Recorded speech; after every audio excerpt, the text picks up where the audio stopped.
राधे राधे दोस्तों, कैसे हैं आप सब। दोस्तों, हमारे YouTube चैनल पर आपका स्वागत है।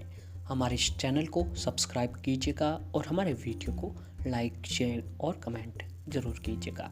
दोस्तों, यूँ तो हिंदू धर्म में व्रत और त्यौहार का बहुत ही ज़्यादा महत्व बताया जाता है।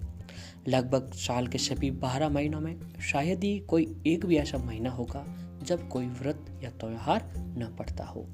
ऐसा माना जाता है कि व्रत और त्यौहार करने से सभी पापों का नाश हो जाता है और सदा हम पर ईश्वर का आशीर्वाद जो है बना रहता है। धर्मशास्त्रों और पुराणों के हिसाब से अन्य महीनों की अपेक्षा कार्तिक महीना व्रत और त्यौहार की दृष्टि से बहुत ही अधिक खास माना जाता है। जो मनुष्य कार्तिक मास में व्रत तप करता है उससे मोक्ष की प्राप्ति जो है अवश्य ही होती है। जी हाँ दोस्तों, कार्तिक मास को जो है त्योहार का भी महीना कहा जाता है, क्योंकि दोस्तों इस महीने में जो है बहुत अधिक त्यौहार आते हैं। पूर्णिमा, करवा चौथ, अहोई व्रत, रमा एकादशी, गोवत्स, धनतेरस, दीपावली, गोवर्धन पूजा और जो है भैया दूज और सूर्य की आराधना का पर्व छठ पूजा जो है इस दिनों में मनाया जाता है। जी हाँ दोस्तों, छठ पूजा जो है कार्तिक मास में जो है एक छठ पूजा आती है। जी हाँ दोस्तों, छठ पूजा का जो है बहुत ही अधिक महत्व हमारे हिंदू शास्त्रों में बताया गया है। जी हाँ दोस्तों, छठ पूजा में जो है विशेष तरीके से पूजा आराधना करने का विधान भी बताया गया है। दोस्तों, इस बार की जो छठ पूजा है वह 20 नवंबर शुक्रवार के दिन को पड़ रही है। जी हाँ दोस्तों, छठ पर्व जो है 18 नवंबर से शुरू हो चुका था, जो कि 21 नवंबर तक चलने वाला है। छठी मैया को अर्घ्य देने के लिए भक्त 20 नवंबर की शाम पानी में उतरेंगे और इसके बाद जो है 21 नवंबर की सुबह उगते हुए सूरज को अर्घ्य देकर छठ पूजा का समापन किया जाएगा। छठ पर्व की शुरुआत नहाए खाए से 18 नवंबर से होगी। इसके बाद 19 नवंबर को खन्ना या लोहंडा मनाया जाएगा। इस दिन बेहद ही स्वादिष्ट गन्ने की रस की खीर बनाई जाती है और इसके बाद प्रसाद की भरी बांस की टोकरी, जिसे दहुरा या तोरा भी कहा जाता है। दोस्तों, जानते हैं कौन है छठी मैया। कार्तिक मास के षष्ठी को छठ मनाई जाती है। छठे दिन पूजे जाने वाली षष्ठी मैया को बिहार में आसान भाषा में छठी मैया कहा जाता है। छठ पूजा जो है दोस्तों बिहार के साथ साथ कई बड़े राज्यों में भी मनाई जाती है। मान्यता है कि छठ पूजा के दौरान पूजी जाने वाली ये माता जो है सूर्य भगवान की बहन है, इसीलिए लोग सूर्य को अर्घ्य देकर छठ मैया को प्रश्न करते हैं। वहीं पुराणों में माँ दुर्गा के छठे रूप कात्यायनी देवी को भी छठ माता का ही रूप माना जाता है। छठ मैया को संतान देने वाली माता के नाम से भी जाना जाता है। दोस्तों, इस दिन खास करके वो जोड़े भगवान सूर्य देव की और छठ मैया की उपासना करनी चाहिए जिन्हें संतान की कोई प्राप्ति नहीं हुई हो और उन्हें छठ का व्रत रखते हैं, तो उन्हें बाकी सभी अपने बच्चों को सुख शांति के लिए छठ मनाते हैं। जिन जातकों के जो है संतान नहीं हो रही है उन्हें छठ पूजा के दिन व्रत अवश्य ही रखना चाहिए। दोस्तों, सूर्य की आस्था का महापर्व छठ पूजा का प्रारंभ बुधवार से शुरू हो चुका है और आज खरना है। नहाए खाए से व्रती अपने व्रत का आगाज करते हैं। छठ पूजा बिहार समेत कई देश के बड़े शहरों में मनाया जाता है। यह व्रत सभी व्रतों में सबसे कठिन माना जाता है, क्योंकि ये व्रत जो है 36 घंटे तक निर्जला रखना होता है। छठ पूजा के व्रत का नियम भी सभी व्रतों से अलग होता है। आप यदि छठ पूजा का व्रत करते हैं तो आपको कई नियमों की जानकारी होनी चाहिए। नियम पूर्वक व्रत करने से ही छठी मैया और सूर्य देव का आशीष प्राप्त नहीं होता है और व्रत भी निष्सफल हो जाता है। छठ पूजा का व्रत संतान प्राप्ति, उसकी सुरक्षा तथा सफल जीवन के लिए किया जाता है। कहा जाता है कि राजा सागर ने सूर्य षष्ठी का व्रत सही से नहीं किया था, जिसके प्रभाव से ही उनके 60,000 पुत्र मृत्यु को प्राप्त हुए थे। तो दोस्तों, आइए जानते हैं छठ पूजा व्रत के नियम के बारे में। 4 दिनों की छठ पूजा का व्रत रखने वाले व्यक्ति को पलंग या तख्त पर सोने की मनाही होती है। वह जमीन पर चटाई बिछाकर सो सकता है तथा कंबल आदि का प्रयोग कर सकते हैं। व्रती को चारों दिन नए व साफ सुथरे वस्त्र पहनना चाहिए। इससे भी इस बात का ध्यान दिया जाता है कि वस्त्र सिले हुए न हो। महिलाएं साड़ी और पुरुष धोती पहनती हैं, हालांकि आजकल लोग कोई भी वस्त्र पहन लेते हैं।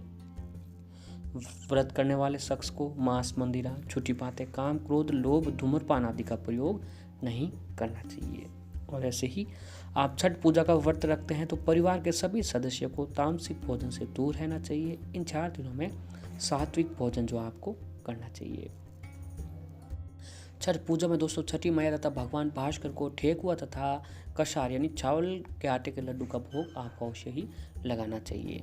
जी हाँ दोस्तों, छठ पूजा का पर्व जो है भगवान सूर्य की उपासना का पर्व है। और सूर्य और इस साथ ही छठी मैया जो है माता कात्यायनी देवी की भी पूजा हमें अवश्य ही करनी चाहिए।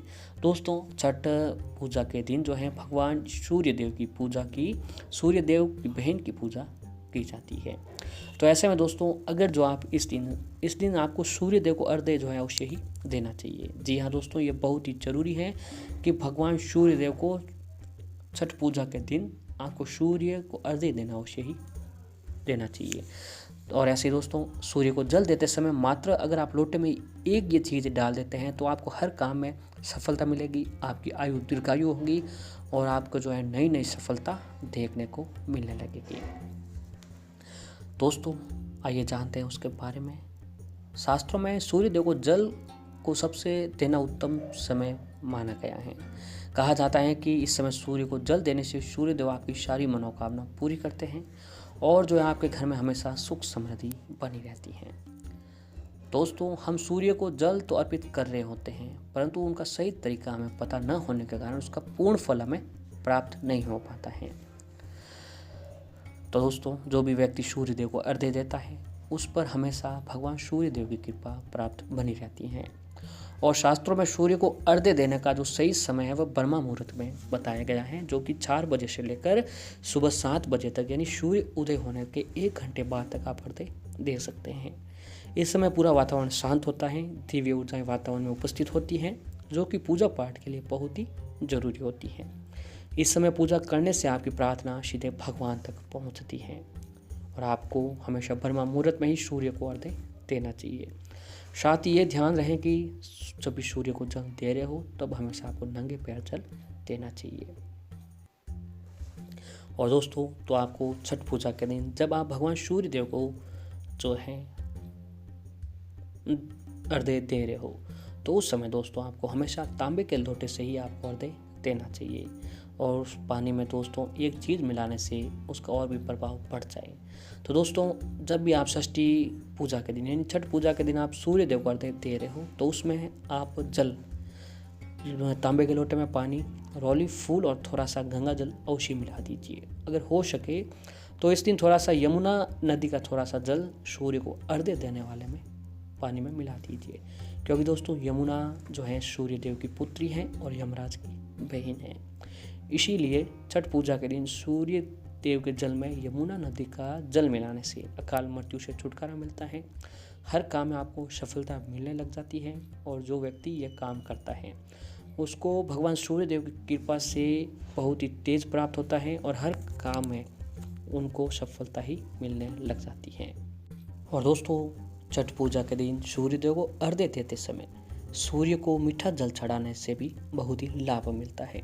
मीठा जल से दोस्तों तात्पर्य है ये है कि साफ जल में मिश्री अवश्य मिला दीजिए।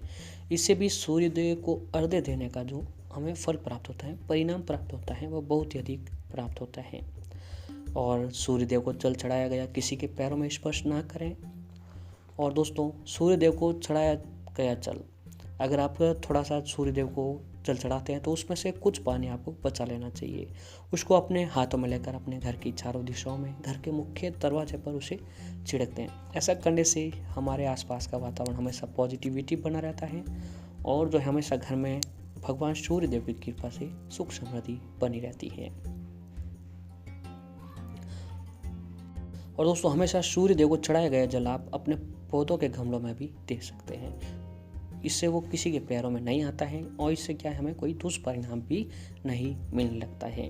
सूर्य देव को अर्घ्य देते समय इस बात का ध्यान रखें कि जल की धारा हमेशा आपको धीरे धीरे से देनी चाहिए। अर्घ्य देते समय हाथ शीर्ष से ऊपर होना चाहिए। ऐसा करने से सूर्य की सात्विक किरणें शरीर पर पड़ती हैं। सूर्य देव को जल अर्पित करने से 9 ग्रह की कृपा भी हमें प्राप्त होने लगती है। तो दोस्तों छठ पूजा के दिन अगर आप सूर्यदेव को अर्घ्य देते समय ये काम करते हैं तो आपके घर में हमेशा सुख समृद्धि बनी रहती है।